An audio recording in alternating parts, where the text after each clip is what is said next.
Back on track. Mastering an essential English phrase. Hello, everyone. Welcome to our English language learning series. Today, we're diving into a very common and useful phrase, back on track.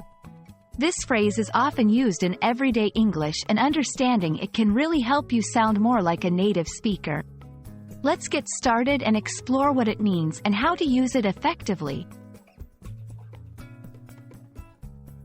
Back on track is a phrase that has both a literal and a figurative meaning.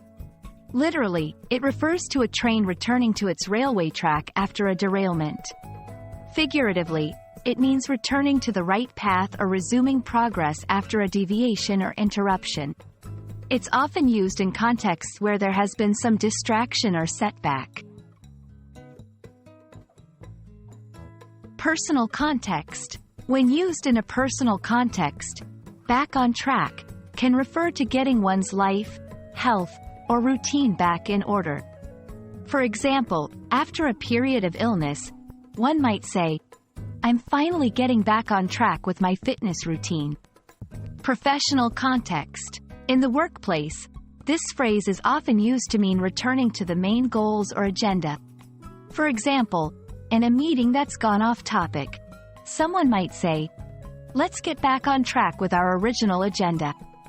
Academic context. Students might use this phrase when they resume their studies or focus after a period of distraction. For example, "After my vacation, I need to get back on track with my studies." It's important to use the phrase in the right context. Saying, "back on track," in situations where there is no prior deviation or interruption might confuse listeners. It's a phrase that implies a return to a previous state or plan, so ensure that context exists before using it. Let's practice with some examples. I'll say a sentence, and you can try to use "back on track" in a similar way.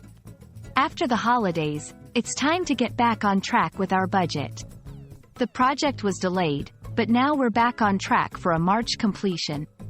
I lost focus for a moment, but now I'm back on track."